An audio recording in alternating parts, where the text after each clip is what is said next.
here that we have this caucus room to meet. People will be coming in and out. There are a lot of blue hats coming in the security door out there, and as you have, and so we'll have others coming in. And we've traditionally met here before we go and lobby to our various congresspersons and then go to the march. I remind you that Senator Brown's office is just around the corner here, and you can go there and you can sign the book, and you can congratulate him for supporting any pro-life measure that has come up since he became senator. I think Ian tells us he has a perfect record helping us out, so we want to be very thankful for Senator Scott Brown for that. And you can tell the other Congress people who have not voted with us that they are total losers. And feel free to do this. Can we start with a prayer? Dear Lord, we thank you for the gift of life. We thank you for the ability to defend life. We thank you for those who have been stalwarts in defense of life, including our dearly passed Dr. Jefferson. And we thank you for those new voices that are entering Congress to defend life in this new Congress. We ask you, Lord, to help us to be witnesses to life in all that we say and do. And we ask you to bless us and keep us safe as we walk about the Capitol and as we return home. We ask this through Christ our Lord. Amen. Before I call upon our first speaker, I'd like to give you some great news. The Students for Life of America had a conference yesterday in North Bethesda, and there were 1,800 college and high school students there from all across the country. It was an extraordinary event, beautiful event, just filled with energy, it's very, very hopeful. Of course, when we come to the march, we see lots of young people, and the pro-aborts are scared, as they should be. In fact, there was a lady there by the name of Abby Johnson, who had been a director of a Planned Parenthood clinic in Texas, where they began the 40 Days for Life prayer and fasting program, and she became a pro-lifer. And so she knows the abortion industry from inside, and now, of course, she is on our side. And she said the pro-aborts are very, very nervous because they realize that the younger generation is more and more pro-life. And so we are very, very hopeful. Our first speaker will be Mr. Dwight Duncan, a professor of law and just a generally very bright fellow. And he always keeps us up to date on what's going on. And he's going to give us now his stream of consciousness on life and abortion and legal measures. Thank you in anticipation, Dwight.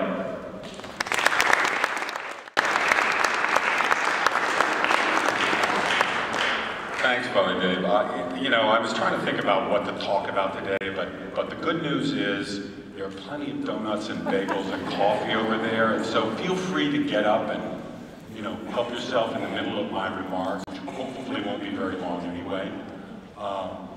This happens in school now. I teach at, my law school has become UMass Law School, but, I'm teaching there, and the students are surfing the internet and shopping and updating their Facebook's postings, and dogs are barking, because they bring their dogs to class. So I don't know what this tells you about the sort of manners of modern America, but suffice it to say, I will not feel at all bothered if you prefer the bagels and donuts to me. And there's coffee and water, different things. So, okay. I've been coming to this march since the first one, actually, in 1974, because I started law school here in Washington in 1975. I'm a Washington native, actually, although I've lived the past 23 years in Massachusetts, plus I went to college in Massachusetts. But I've been coming to these marches really since the beginning, and I've just missed, I think in the course of those almost 40 years, I've missed just a handful, I think mainly because I was out of the country those years. But it is very impressive, you know, just sort of observing the history of the march. One of the things that's very impressive is that over the years, the numbers of marchers have been pretty steadily increasing. And I would say the average age of the marchers has been steadily decreasing. Right? So this is very interesting from a demographic point of view. And I want to relate this to a feature, actually, of the Roe versus Wade decision, which issued on January 22nd, 1973. The reason the march is it's usually on the 22nd. The reason it's on the 24th this year is because they want to do it when Congress is in session, so we can do things like use this room, and you can go lobby your senators and congressmen or women. But one of the things that Roe did was it said that it asked the question about whether an unborn child, whether a fetus, as the court referred to it, is a person within the meaning of the 14th Amendment of the United States Constitution, recognizing that if it were a person, that essentially states would pretty much have an obligation, actually, to criminalize abortion and to protect human life the way it protects born life.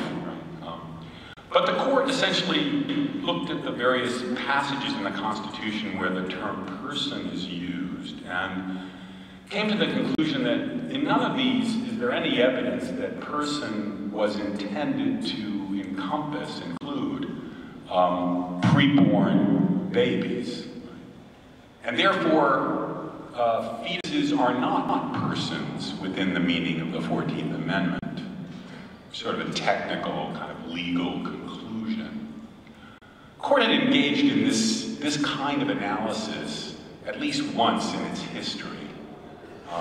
In 1857, in the Dred Scott decision, where Dred Scott sued for his freedom because he had been brought to both a free state and a free territory, and he should have been freed by virtue of that fact under standard conflicts of laws rules.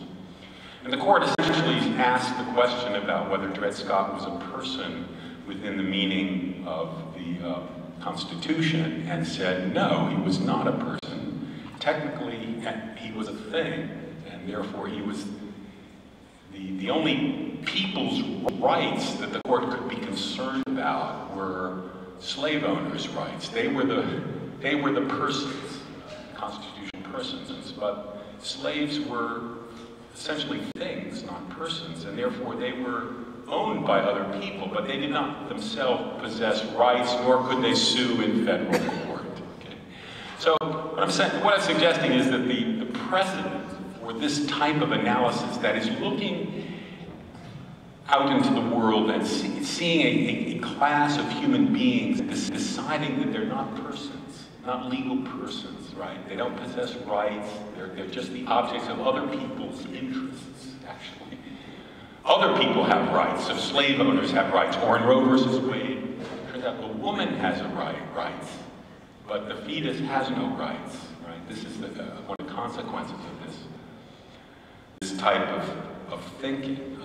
What I wanted to draw your attention to, though, is an interesting inconsistency in Roe and the methodology used by the Roe court. And that is, you know, normally when somebody brings a lawsuit, the burden is on the plaintiff, right? In this case, Roe, the woman who wanted the abortion. And it turns out, actually, now we know who she was. She's Norma McCorvey, who subsequently, she didn't eventually get the abortion because the decision came too late to get the abortion. She gave birth to the child. But nonetheless, the case established this right to abortion, this bogus right to abortion. The thing is, normally plaintiffs are the ones who have the burden of proof, right? They're the ones who have to establish their claim. So what I'm suggesting is when she said that she had a constitutional right to an abortion, in some ways the burden should have been on her or on her lawyer, Sarah Weddington, to establish this claim, which would have meant examining the word liberty within the meaning of the Constitution. within the meaning of the 14th Amendment and asking whether liberty encompassed the right to an abortion, right? That is, whether liberty within the meaning of the Constitution encompassed a woman killing her baby. And had the court used the same methodology about liberty as it used with person, it would have said, you know, there's no evidence in 1868 or around about that time when the 14th Amendment was enacted and ratified, that liberty, by any stretch of the imagination, encompassed abortion. Almost all the states had strong criminal prohibitions and common law prohibitions against abortion. So had the court used the same methodology, it would have come to the conclusion that liberty does not entail a right to an abortion. Case dismissed, right? Instead, they chose to put the burden on the unborn child and say, well, you're not a person. Now, the thought is this, that I'm thinking about the fact that, which Father Mullen mentioned, actually, that young people tend to be more pro-life than older people. This is one of the interesting features of the abortion debate, you know, that we're winning, particularly among the younger generation. And what I'm thinking is that, you know, young people, I think one of the characteristics of young people is that they tend to identify with each other, right, and hang out together. And there's a certain solidarity among young people, right? They don't want to be seen with their parents, for example, in certain contexts. So when the court, in effect, says the fetus is nothing, the fetus is a non-person. I mean, obviously, young people don't read Roe versus Wade and don't see exactly what the Supreme Court said, but they get the idea. And the idea is the fetus is nothing, right? The fetus is just what the woman wants to make of it, right? If she wants a baby, okay, but if she wants an abortion, great. So I think young people seeing that say, you know, that's me you're talking about. That is, they identify in a way with the unborn child. That if they weren't aborted, it's sort of, they still view abortion from the standpoint of the young, right? So in some ways, I don't think we should be surprised to see in the March for Life increasing, you know, numbers of teenagers or even younger kids. You know, it's like roving gangs of teenagers now, the March for Life. When it started in 1974, it was, you know, the gray-haired, brigade, or bald eagles.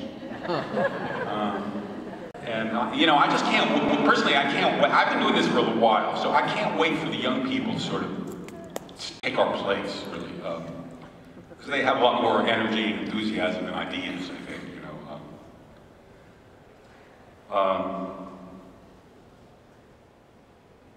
I did want to make one point about, you know, I want to thank you for coming to the March for Life and coming year after year in many cases, right, persevering in this long struggle, and maybe just make a few reflections on the fact that this is a long struggle, right, and that means there's a need for a certain patience and perseverance, which really involves courage, right, that these are characteristics of courage, right? And the patience we're talking about is not the patience of inactivity. It's an active kind of patience. But just realizing that this is a long struggle, right? And I think it's analogous to the great struggles in our history against great social evils like slavery, like segregation, like the Cold War against communism, right? These struggles took decades.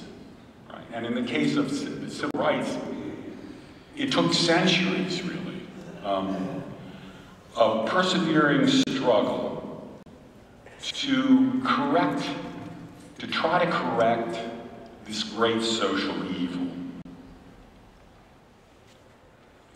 And, you know, with respect to slavery, you know, slavery after the Dred Scott decision, there was a civil war that was largely fought over the issue of slavery, right? It took an awful lot of suffering, hard work to abolish slavery, eventually through the 13th Amendment, legally through the 13th Amendment to reverse the Dred Scott decision, right? But even enacting the 13th Amendment and abolishing slavery, it took really another 100 years, really, for segregation to, in effect, be ended in our society, and for the principle of equal justice under law to be accepted in racial matters in this country. Right? It wasn't until the Civil Rights Act of 1964 and 1965 that, in effect, at least in law, this principle was established. So, I guess what I'm suggesting is that when Martin Luther King gave his famous speech in August of 1963 on the steps of the Lincoln Memorial, "I have a dream," right? We just commemorated him last week. Right? "I have a dream," right? It was still kind of a dream. And I'm suggesting that we pro-lifers have a dream, right? We have a dream of real equal justice under law for all human beings, born and unborn, no matter what condition. And it's inscribed on the pediment of the Supreme Court building, right? You'll see it today as you walk past the Supreme Court, if you can get past, because at the end of the march, there's always this incredible problem of people ending up wanting to come back. So there's this huge, log jam. But anyway, equal justice under law. Right? And in effect, Roe versus Wade gave the lie to that, right? It's equal justice under law provided that you are born, right? But if you haven't emerged totally from your mother and taken your first breath, all bets are off as to whether or not you're going to live, right? One of the things that was interesting, and I think is a bit of a sign of the times, a sign that things are changing, is just reading and viewing some of the media coverage of this abortionist in Philadelphia who's being prosecuted for murder, multiple counts of murder. The interesting thing about this is, and the media reports talk about that he's being prosecuted not just for the 2 women, right, that died through botched abortions that he performed, but I think there are 8 counts of murder for murdering babies. And in watching a fairly lengthy CNN report on this the other night, the commentator was essentially saying that he had murdered hundreds of babies. And my reflection on this was, what does he think abortionists do? I mean, in other words, every abortion, that's their business, right? That's what it's all about. So the fact that this guy, I don't know, didn't wash his hands and whatever. I mean, there was blood on the tables and all that sort of stuff. I mean, yeah, it wasn't, maybe, doubtlessly it should have been more hygienic, right? But the main problem isn't that it was a dirty office.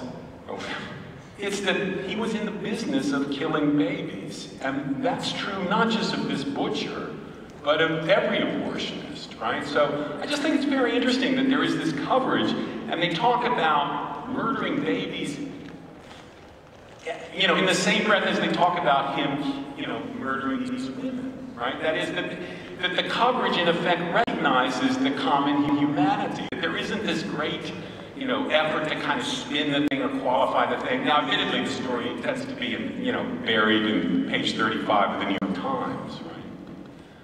But I think part of that has to do with, it's like everybody expects abortion to be this way, right? And that is, there's no news because what do you think these people are doing, right? What kind of business is this, right? And I would say that's true even of the, spotless or whatever, hygienic Planned Parenthood facility, modern pre-Planned Parenthood facility. In some ways, that's kind of more chilling because it doesn't look like what it actually is. It does. So, I thought a little bit about, the campaign of, against communism, right? That communism was this major world force, you know, dominating, I don't know, I mean, a tremendous threat really to human rights, to freedom, freedom of religion, freedom of speech, right? And it was a very serious threat, and people you know, millions of people died, right, over the years, suffered, sacrificed, prayed, right, for the end of this system, this iniquitous system. And then one night, I guess in 1989, the Berlin Wall fell, and the whole thing came tumbling down like a house of cards. I guess there's still remnants of it in places like Cuba, China, but my point is just that this struggle took a long time. It took decades, right? But the end did come. Just as the end came to slavery, the end came to segregation, the end came for world communism, right? And I think we hope and pray, and are actually quite confident because we have the youth, we have the truth, right? That we shall overcome. And all we have to do is keep alive that hope and persevere in the struggle, taking advantage of whatever openings are available to us. I think that's enough of a rant. It's been a pleasure to talk to you. Thank you for coming.